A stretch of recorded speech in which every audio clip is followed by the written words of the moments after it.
Welcome to the InterViews podcast. Prima attenzione, Bobo anticipato, palla vagante, mette giù, recoba, il tiro,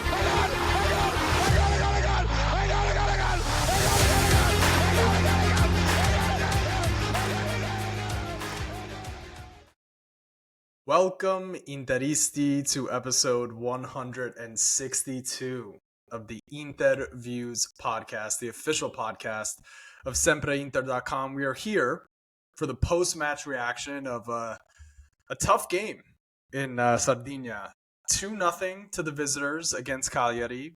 Goals from Lautaro Martinez back on the score sheet, back in the team in the 9th minute. And Francesco Pio Esposito off the mark. His first goal in Serie A for Inter in the 82nd minute. As always, I'm one half of your co-hosting duo, Alessandro Raffa, joined here by Gianni Paterno. Gianni, I'm going to read you a tweet from a very handsome, very intelligent person. I don't know who this is, but they tweeted something that I think was very sage, and I want to get your reaction to it. After the game, they tweeted, "Some will be disappointed with this performance. Cagliari are going to take a lot of points off of teams that visit this season. They beat you up, and you have to give credit to them for making it tough. Here's one thing I know for sure. A team grows much more from getting a win in a game like this than they ever do when there's open spaces everywhere and it's a blowout. This is a continued step in the right direction, and I'm really happy with the fight." Your reaction, your thoughts?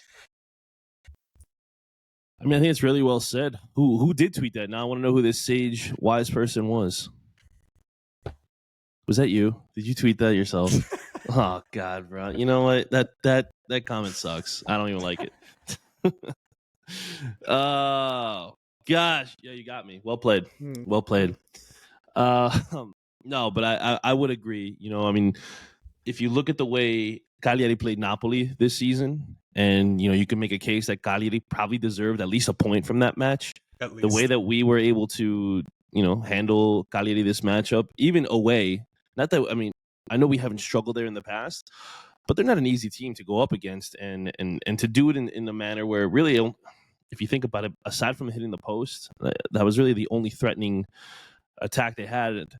So I felt pretty comfortable with it. There was no moments where I felt like, oh man, they're gonna get like a goal here and make it a game. Like, there was none of that. So yeah, very happy with the performance, and yeah, can't wait to dive into this.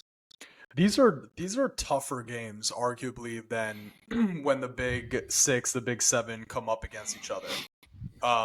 These teams, like, they just don't give you any space, and they also, like, it's the ultimate shithousing where they come at you into duels at 100%. If, you know, the ref calls a foul on Inter, they throw their hands up and act like, you know, how could that possibly be a foul? And then when you go into a duel, they throw themselves on the ground. It's just like a very stop-start, tough, no available spaces, you know, grind it out kind of game on a tough pitch. Like you said, historically, it's not been difficult to win there for us. But I think Cagliari are going to be a real tough out for a lot of teams this season. So this is a really good win. 9 points for Inter on the season. Obviously, we still have Milan and Napoli to play, but let me just check here on the Serie A standings. As things stand, Inter in 5th with 9 points, tied with a bunch of other teams, and they're 2 points behind Juventus with 11, and Napoli has 12. They've won all their games. So, you know, difficult start in those first 3 matches, but these are the kind of games that get you back into it. I think this is the kind of game that other opposing coaches will look at and say, you know, they get a little bit more scared of Inter if they can, you know, pull off wins like this and get through, again, a nervy finish to the game. So we're going to kick it off a little differently. We're going to start with the speak pipes because Johnny made a very poignant inference that a lot of the questions that come in, you know, given how comprehensive, you know, the co-hosts of the InterViews podcast are, we end up talking about a lot of the stuff before we get to your question. So let's kick it off with our boy, your boy, Gino Panino with the speak pipe. result for Inter. Away points are always necessary, especially with the table the way it is. Hopefully Milan and Napoli can play to a draw and match each other. And Inter's back in the top 5, which is good. Now we move forward on Tuesday, hoping for 3 more points in the Champions League. Looks like Chivu's got the boys rolling. I wanted to know if you guys are surprised by any of the changes in the starting 11 today. I thought Henrique looked good. Pio coming off the bench, scoring his first for us in Serie A is huge. Good for his confidence and good for us. We move on. Forza Inter, Gino Panino from Vancouver. Gino Panino, very sage words. There's a couple things there that we definitely should dive into. I think, the first thing, let's start with this lineup. The day before, Sky puts out that good old Darmian is starting. People lose their minds a little bit. I get it because, I'm not a proponent of Darmian starting in 2025, but obviously it seems like the lineups that come out early, they're not really accurate. And I wonder if last season, where the lineups were always accurate, if there might have been a little leak, a little mole, someone within the organization getting into good favor with the media outlets by leaking. Maybe Faris. Maybe Faris. Maybe he was, interesting. gunning for his own job one day. So interesting. Makes you wonder. It makes you wonder. That lineup didn't come to pass. Johnny, we said Pep would be getting a start in one of these upcoming Serie A games with the Champions League sandwich midweek. Were you surprised that this was the game that he got to start 2 straight in Serie A? Yeah, a little surprised that he was the one, given the start. Okay with it. I would much rather him be the guy getting these games going forward, of course. But yeah, I think we kind of thought that it was going to go Sommer this one and then Champions League for Pep.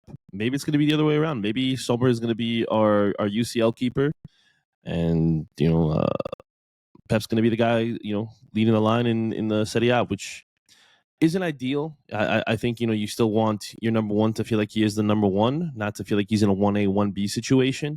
Yeah. Sometimes it is a little bit difficult to get into a groove, but so far it hasn't seemed to have been a problem. So I am going to trust Chivu with this, and I think that he will have the right players in the right places, for at least in net.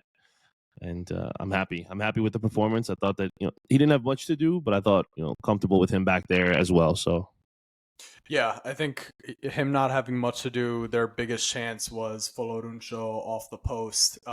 He dove well to get down to it in case it did come inside. But he was, he was decent with what he was given to do. The distribution, a lot of the long balls, they end up, hitting an Inter striker, and then that striker immediately gets fouled. So it's tough to really see the fruits of that distribution play itself out. But I thought he commanded the area well, and things look good. Another point of discussion for the starting lineup, Acerbi gets to start against Sassuolo. Someone thought that we were shitting on Acerbi the last episode, when in reality we were just saying that I had the best performance from a center back for Inter this season, and maybe he should get more minutes moving forward.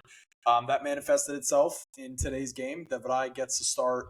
Were you surprised? Talk to me about how he performed back there today. No, not surprised at all. I mean, the guy's been a solid defender for us. I think he's always had more good games than poor, and I don't know why you would think we're taking a shot at Acerbi. The guy has just looked slow and not. It's expected. He's 37 years old. He's not going to be the player we had in the UCL final pocketing Haaland anymore. Like it's just not going to be the case as the years go by. So I think that he's been the better center back so far this season. I think that he's the guy that you should continue to roll with. Maybe if you want to give him a rest in the Champions League and let Acerbi get that one, fine. Mm-hmm. But I think that Devray should be the guy. I think this back three should be the back three in the league, no matter who we're going up against. I like it a lot as well. I thought this was Akanji's best game. I thought he was very solid, timed his tackles good, knew when to move up and be able to fill space there.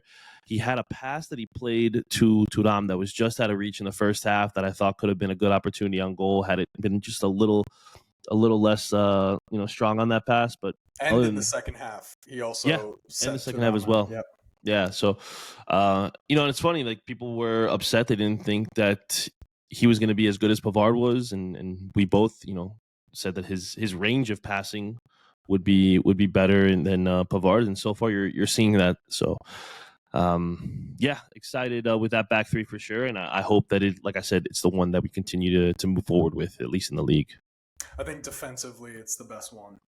Yeah, those for sure. three. If you think about the other options, putting Bisek in there, I think drops your defensive solidity. And then I just think De Vrij is a safer defender than Acerbi.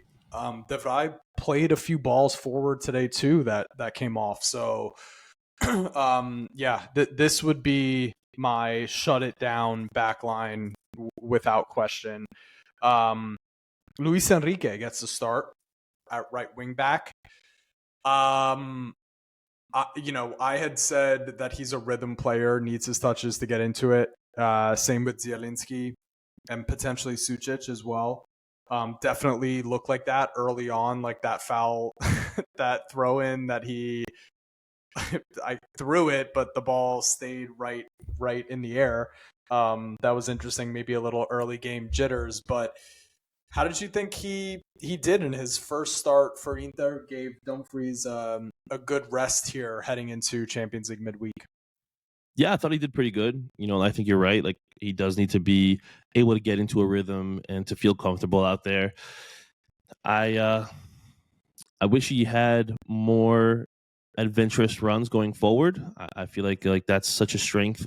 Apparently a strength. I haven't seen it yet at Inter, but when you hear about what he was doing at Marseille or even look into it, he did have more marauding runs down the wing. Maybe that's more so a tactical thing by Chivu to kind of limit him being exposed on the back and having to like worry about having to always track back and stuff. I think once he does get comfortable with the league and his teammates, maybe that'll be something where he'll be able to shine a little bit more. But good, solid performance. Nothing that was like, oh man, this guy's terrible. I want Dumfries out there. I think that he'll be a good guy to be in the rotation, and I'm glad to see that he's coming good so far. Mkhitaryan over Sucic. The last lineup that I saw prior to the official one that came out was Sucic in there instead of Mkhitaryan. Mkhitaryan gets in there. I thought Henrik was decent today. I really didn't like him hitting the post at the end of the game, just because just place it, just place it, get the 3-0, and end the game there. One of the few opportunities that we had clear on goal. We had several, but I thought that was a little bit annoying. But he gets 90 minutes here. If Sucic starts the next game, gets 90, and we have basically a game-to-game rotation between Mkhitaryan and Sucic, is that closer to what you're looking for, or do you think Mkhitaryan needs to be like a full-time bench player and it's Sucic on the left of the Mezzala and Mickey has to be competing with Zielinski for minutes off the bench? Yeah. Look, I'm gonna try not to bash Mickey. I wasn't a fan of him today. The shots that the one he skied and then the one that he hit the post with,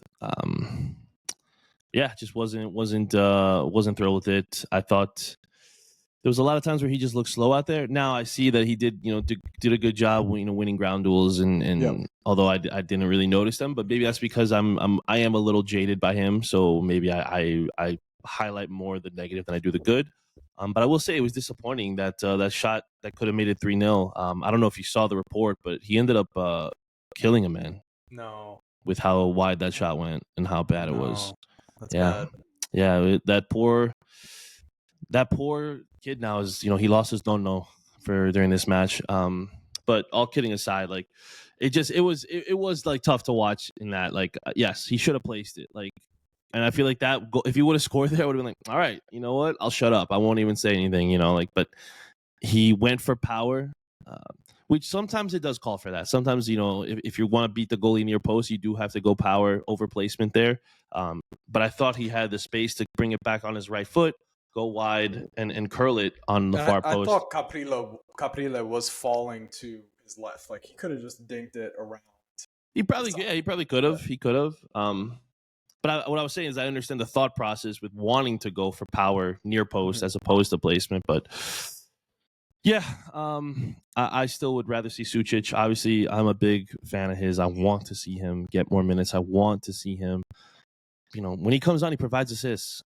And I want him to get his first goal as well. And I just feel like that he is a more complete player. And look, I've liked Mkhitaryan when he's come off the bench. He's been a little lively. He's been able to do more, in my opinion, when he comes off the bench. But hey, whatever reason he wanted to rest Sucic,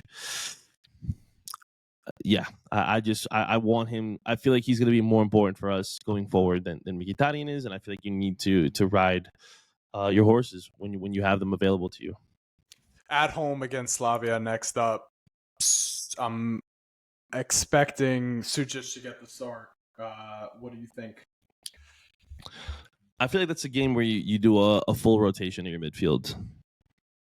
Maybe you go Zielinski as the regista and then Sucic and Fratesi as the mezzals. Although Fratesi didn't do anything today either, so I don't know if I'd even want to give him the minute. But I think you have to rest Barella. You have to rest Hakan. These are guys that are going to be important for the longevity of the season. And if you have the opportunity to rotate them, you do it. Obviously, if it's 0-0 in the 65th minute, and nothing's working with this midfield, then maybe you look at bringing on those guys to try to get the points. But yeah, I would say fully rotate. Zielinski has looked good as well, so it's like, why is he not getting more minutes? And yeah, I hope that that is the case. At least for the Slavia game.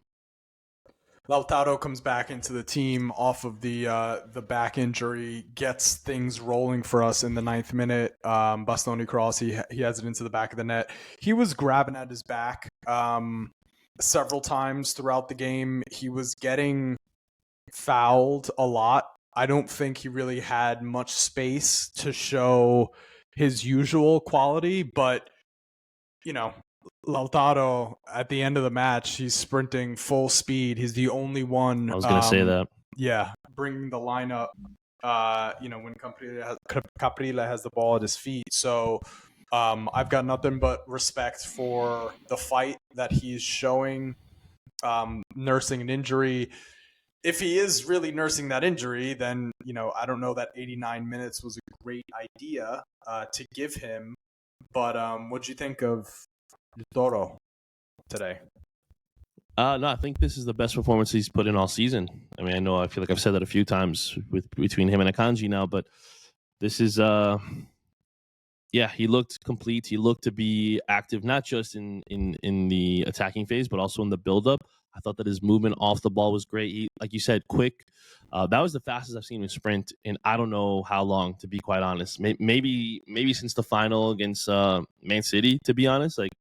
Last year, he looked like he was, carrying some extra lbs or stones, as they say in England. But he looked great today. I mean, we saw what he's eating, so there's no excuses as to why he wouldn't be running full speed.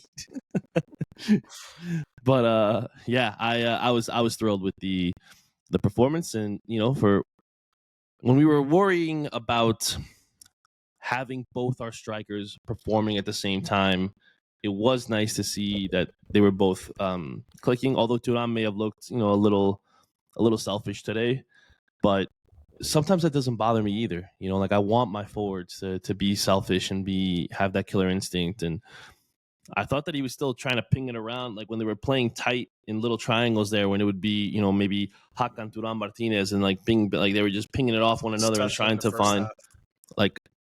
I'm okay with it. It's not like he was completely selfish. So the guy's been scoring goals for us as well, Marcus, that is. So to have both of these guys playing at this level right now, it's going to be good for us because we're going to need them to continue to go forward and gain the ground that we are currently behind on Napoli with. Yeah, Marcus, he had a good game. probably deserved a goal. Caprile made a great save, which Great save. Yeah. I had said before the game that the football gods were going to demand a Caprile masterclass today. And he made some good saves for sure. But it didn't come back to bite us. With Duram, he obviously had that one moment where he skinned Mina alive there to put the tough shot on net. Did you think that Yeri Mina was getting under his skin a little bit? I think Mina is like shithouse personified in a person as a player. He would probably be my least favorite player to ever play.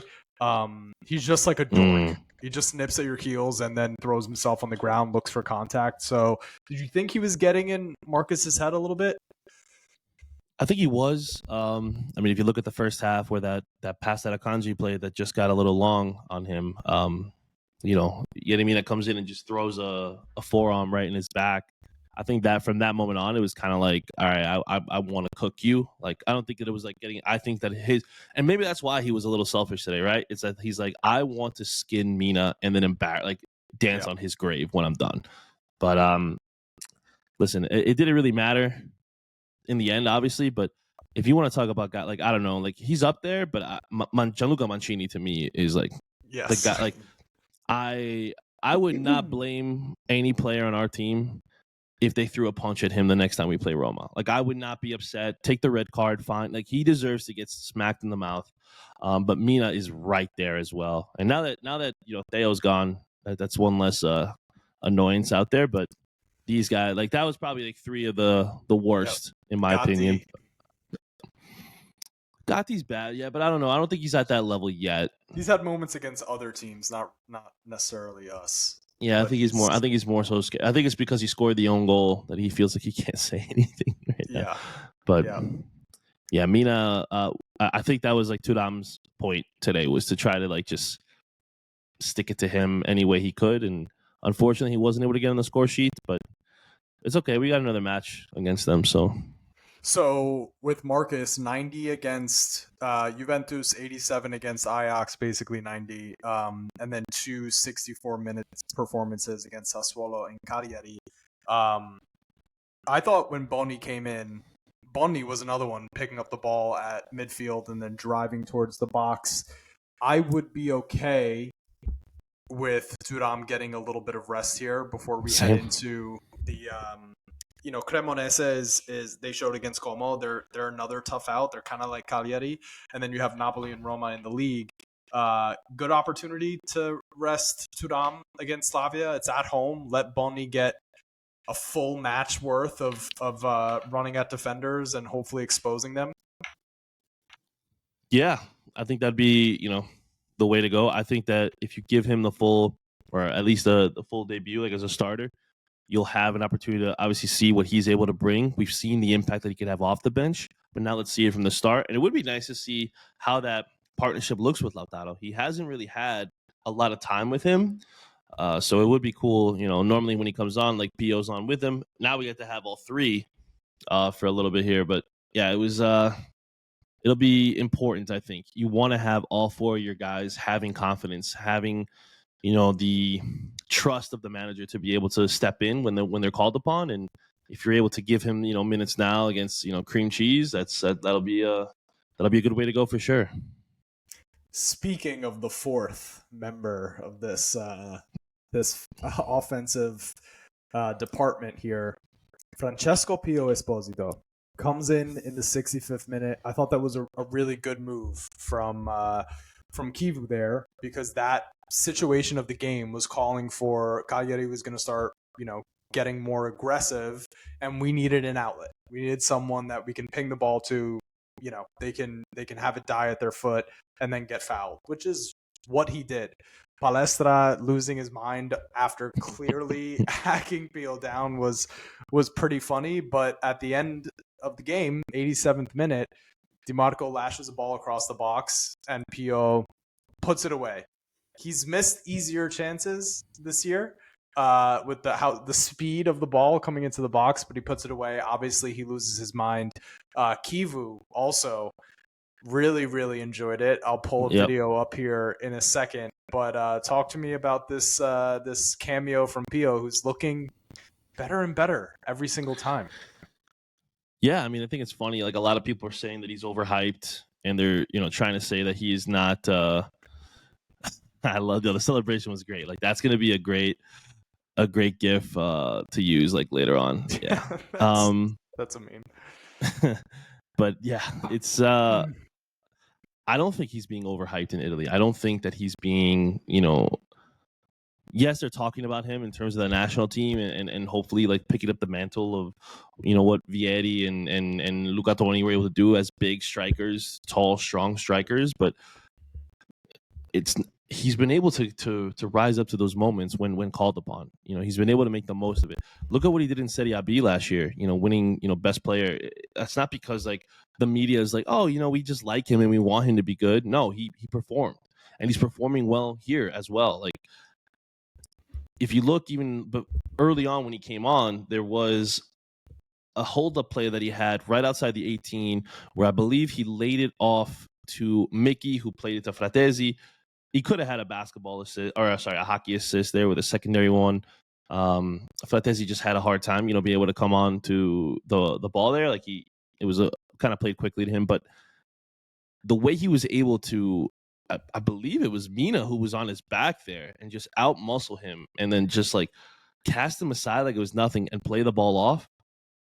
That's something that you just aren't able to teach, especially at a player at that age. Like you have to have that instinctively, and Pio has it. And it's not that I wanted the Esposito trio to fail in any way, but like he is clearly showing that he is miles above the other two, and that he is the best of the brothers. And I believe there's actually a fourth one who's even younger, but he is the best of the brothers so far. And I want to see him to continue to play and grow. And I love the player. I think that it's not going to be long before he is a fan favorite. I think that he's going to continue to pot goals for us. And look, I'm happy if he's able to contribute 10 to 12 in all comps, or goal contribute. I'm not saying goals scored, but like goals and assists. I think that's a great output, especially of a player that age. Stepping in at a club like Inter. So love the performance. There's really nothing else to say except that I don't think there's anything that I can nitpick at in particular. Maybe he could have we could have crossed some balls into him more and try to have him get his, which was funny because we were trying to cross balls in aerially, but then when he came on, it's like we stopped trying that. We stopped doing that. Yeah, it could have been a better game for him, but hey, still thrilled with the performance. Yeah, the hate for him is super forced. So forced. It's like people like think we're trying to compare him to like Yildiz, and they're just different players. And I think that they are excited about a 20-year-old kid that looks to be far beyond his years in terms of his readiness level for this. And that's all it is. Like it's just excitement about having a young Italian academy product in the team that's able to contribute at a young age and could be here for a long time. That's what's exciting. But people have to make it about best prospects in the world, and it's just like, yeah, it's so unnecessary. Like, look, I get you could have banter and stuff, and I hate Juve, but I could appreciate Kenan Yildiz as a player. Now, I would still prefer Nico Paz personally, but it's because of where he's playing and the lack of talent he has around him, and the fact that he is still able to perform at a high level, that I rate him a little bit better. It's not a knock on Keenan. I just think that you have to take that into account when you're talking about these guys. And most of the hate that I've seen has been from Juventini, especially like, I mean, listen, I won't name names, but there is some people who just like they do it just for to get engagement, and it's like, you're kind of cringe with it, if that's how you really feel. Like, I can respect other young players. I may not like the club, but I can respect the players. And if you're going to like discredit a player of this talent or this, he is a talented player, but also of this, ability, who looks like he's only going to get better because he's wearing an Inter kit, I think you're kind of being an idiot. And yeah, like even Camarda, right? Like he's a Milan player.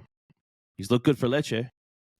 And I want to see him develop because it's good for our national team. Like, then if you claim to root for Italy, but then you're rooting against like Italian young players to develop, but then say that Italy doesn't develop young players, you're an idiot, in my opinion. Like, I can't take you seriously. But you support the black and white, and people like to think that you all of a sudden are some kind of savant. But whatever. Yeah. This was an important milestone to get past, his first in Serie A, and hopefully it's the first of many. Let's go to the midfield. The returning son, Nicolo Barella. I tweeted before the match, I thought he was going to be the key player today. I think maybe playing back home gives him a little bit extra. I thought he had a good game. I didn't think he had a spectacular game. Came off in the 64th minute. Where are you at with Nicolo? Because I think the conversation around him is getting a little bit more towards the side of he's not the same player. So A, where are you at with Nicolo? B, do you think a change of role is coming up for him in the near future here? Look, I still think he's among the best midfielders in the world. I still rate him highly. I think that we are spoiled with the performances that we had with him, with the level that he was playing at day in and day out, 90 minutes, no questions asked, no games missed. Like, I don't know. If you think that it's not going to catch up to you, I don't know what to tell you. It was a good, like you said, not great performance. And if you want great every game, then then we may want to start missing European tournaments and stop playing in Coppa Italia and just focus on the league, because to do it at a high level every game when you're going to play 50, 60 games if you go to a final potentially, or 3 finals for that matter, like I don't know what to say anymore about this. And I'm not just defending him because he's my favorite player on the team. I'm defending him because it's like you could say the same thing about like anyone else. When Bastoni has a good, not great game, is Bastoni regressing? Should he be used less? Like, no, it could just be fatigue. That's all it is. Like, the seasons now are longer than they were 20 years ago. The amount of games that they're playing is more than we were playing 20 years ago. Like, it's like 20 games more than they were. And like, I mean, go ahead and listen to Bobo Vieri. He's talked about this, where he knows that his lifestyle would have made his career shorter in today's game. What does that say? Like, do you think Ronaldinho would be performing the way he was now if he had to play this many games per season? No shot. And you could say the same thing about other players, other greats throughout history. It's tougher now, unfortunately. And everyone is faster, bigger, stronger than they were 20, 30 years ago. And I'm not trying to excuse it, but I'm understanding where these guys are coming from and the difficulty that they're having. Barella has not looked terrible any game this season. No. He has not looked like, oh man, like he's done, he's finished. But people are talking about him like he is. And it's insane to me. If you play at a 10 out of 10 for that long, of course anything else is going to look bad in some way, shape, or form to you.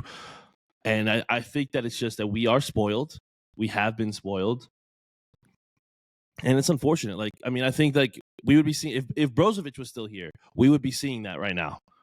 Because the guy ran for so long and did so much of the dirty work that eventually he would catch up. And especially since his diet is just pizza and cigarettes. Like, there's no way he'd be able to... to that point, a lot more cigarettes than pizza.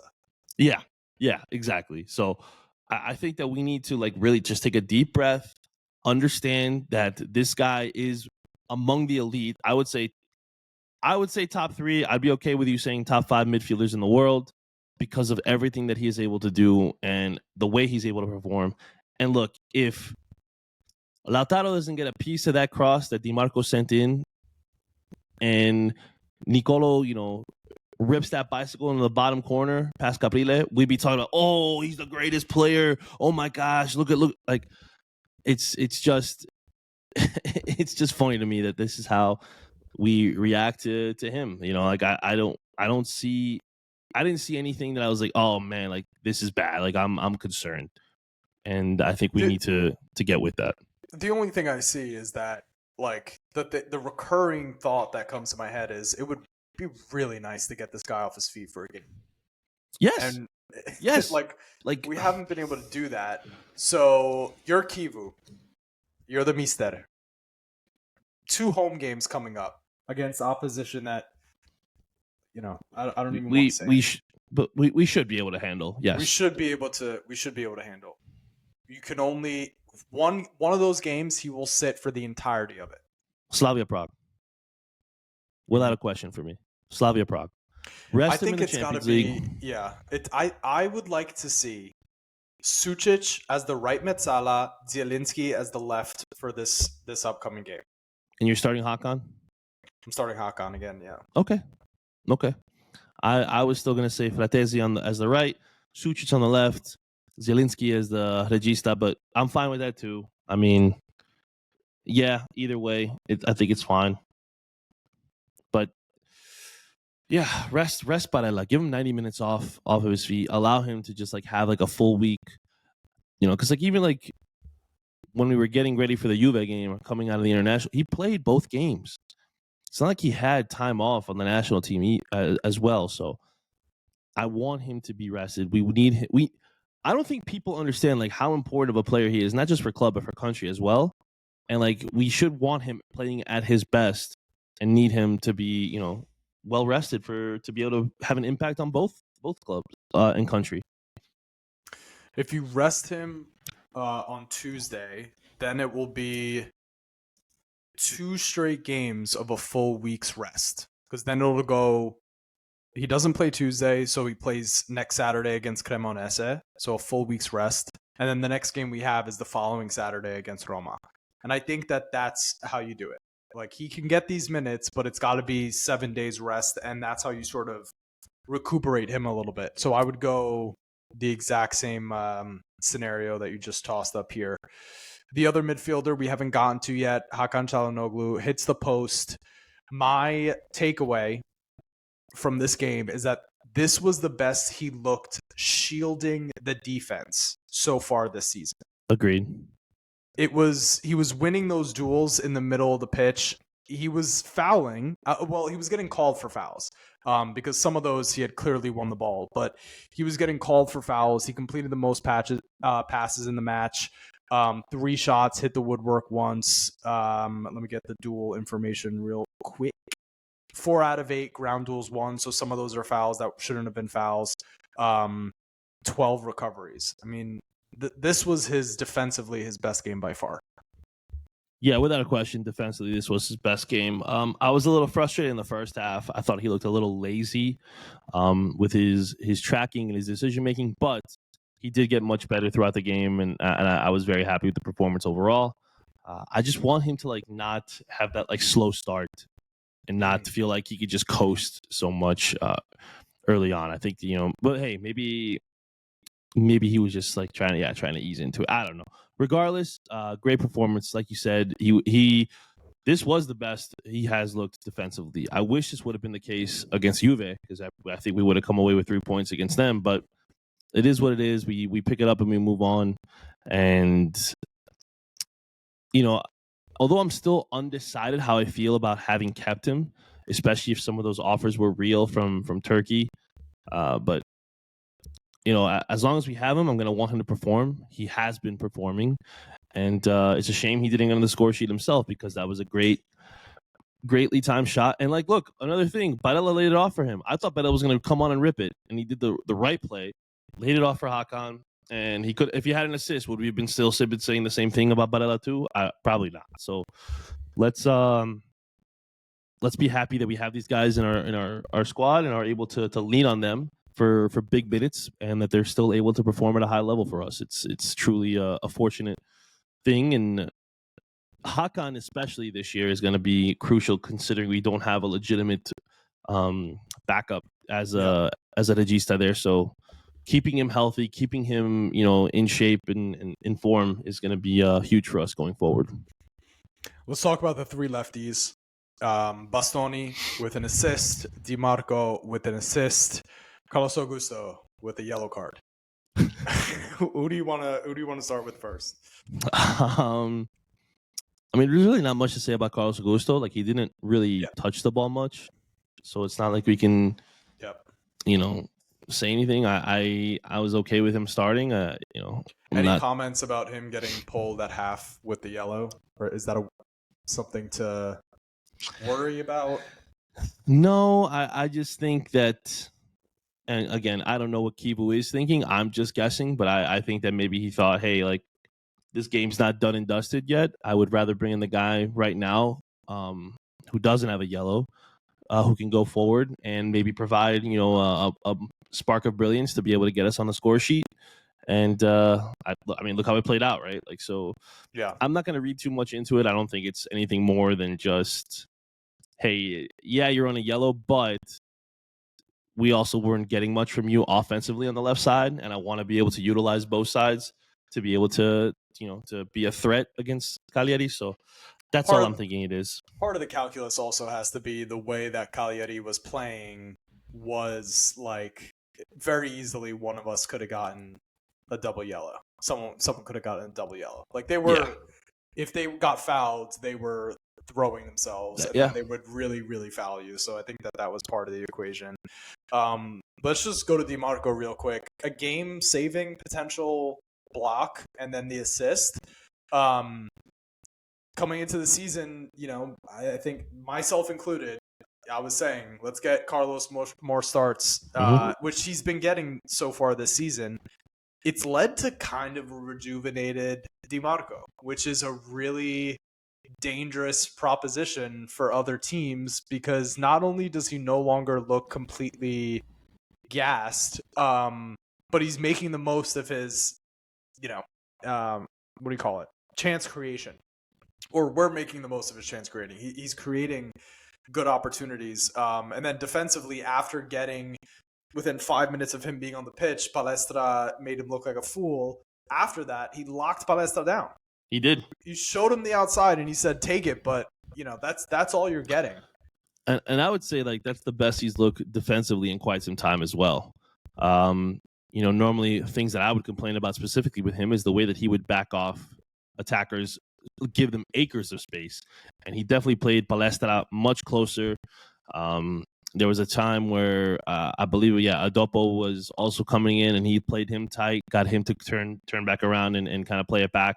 Him and Bastoni were definitely watching Esposito there when he was making his, moves to the outside. But listen, I got to give credit where credit's due. DiMarco looked much more confident in himself as a defender. And I hope that this position battle has really lit a fire under him, and you can see it the way that he's been playing, and even the balls that he was playing that didn't get players on the end of it. Like, he played a few that were just venomous across the face of goal that if someone just literally stuck their foot out, and redirected it would have probably gone in the back of the net. But great 45 minutes from him in the second half there, and there's nothing more I want to say about him. Yeah. Did you think there was anything to when Lauti got pulled, De Vrij getting the armband and not Bastoni?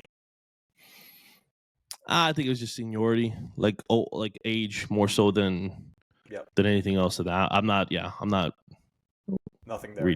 Not reading into that. Like, it's something. Yeah.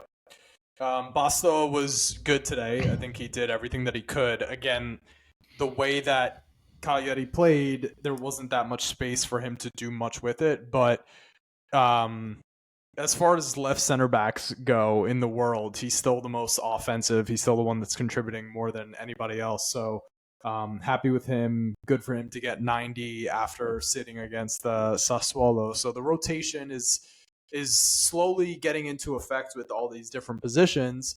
Including right wing back. We talk about Enrique, generally positive performance. Dumfries comes in, also locked down on that side. Could he have had an assist too? Am I misremembering that? Did he play a ball across that could have gone? I'm not remembering one.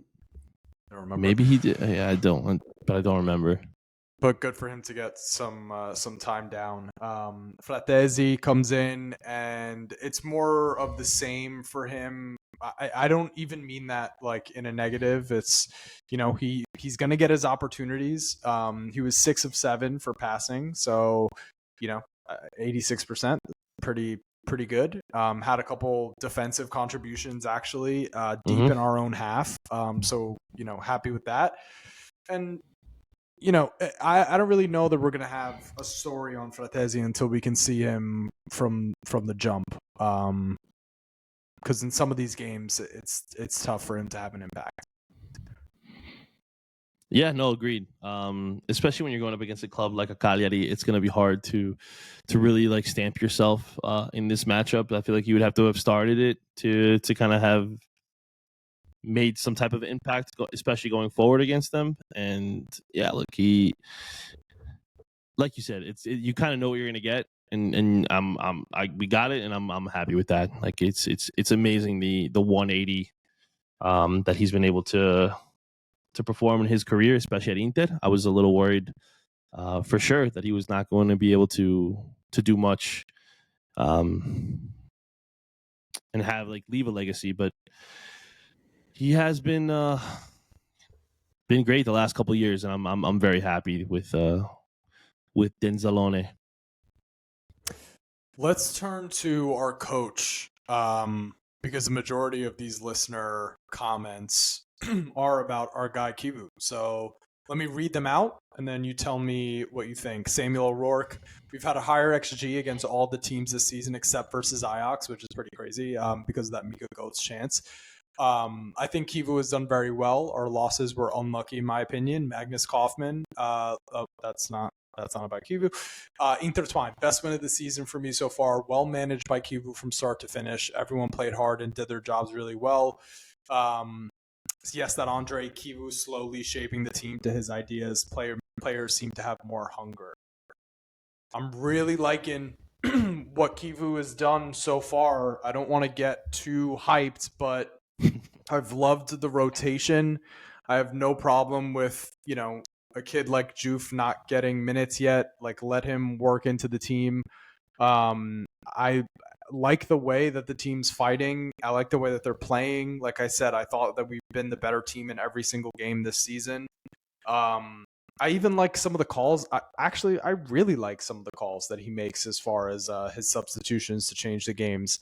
Thuram and Barella coming off there, like he's giving a big opportunity to Fratesi and Pio in that moment, showing a lot of faith in them, and they came through. So I'm really, really enjoying him as our manager. Where are you at with Mr. Christian Chivu? I just got one thing I don't like. I hate the way he dresses. He looks so unprofessional and like it just looks very childish. But picture him in a suit. I can picture it. I don't know if that looks any better. I think he's it a does. suit guy. I don't care if you're not a suit guy. I think you need to wear a suit, bro. You're managing. Your dad dresses him, you think? I wish he would. If they didn't have this deal with Canali, my father probably would dress him. But it's that's my only thing. Like, he's wearing a polo and joggers. Like, he wants to be out there. You could tell. I don't even know if that's it. I just think he likes to be comfortable. Like, I just think he just doesn't. And I get it. Look, I hate wearing suits, but if I was managing Inter, you better believe I'd be, rocking a suit. Maybe I would do the Nagelsmann thing where I wear some dark sneakers with the suit that you can't really tell that I'm in kicks, but I'm rocking a suit. So that's John my only Wick, all black. All black, bro. Like you're going to somebody's funeral. And it's usually the other squad, but other than that, I've liked it. I knew it was going to take time. I wasn't like some other people who claim to be, Interisti, who were, saying doom and gloom and that the sky is going to be falling with Chivu. I knew it was going to take time. I thought with the 5-0 win to start the season that we were jump starting it, but obviously we saw that turned in the next game. But it's slowly, like everyone has commented, that it's slowly starting to take shape, and his identity is starting to be implanted on these players, and that they're starting to honestly play with less rigidity. Like, it feels like there's a lot more freedom. Like, the shackles are off. Like, you're able to move and interchange positions and kind of cover for one another. And if there's space to take it. And if you're, as long as your team is being responsible and filling the space that you're leaving, you kind of have that freedom. And I like it. And it feels like they're having fun.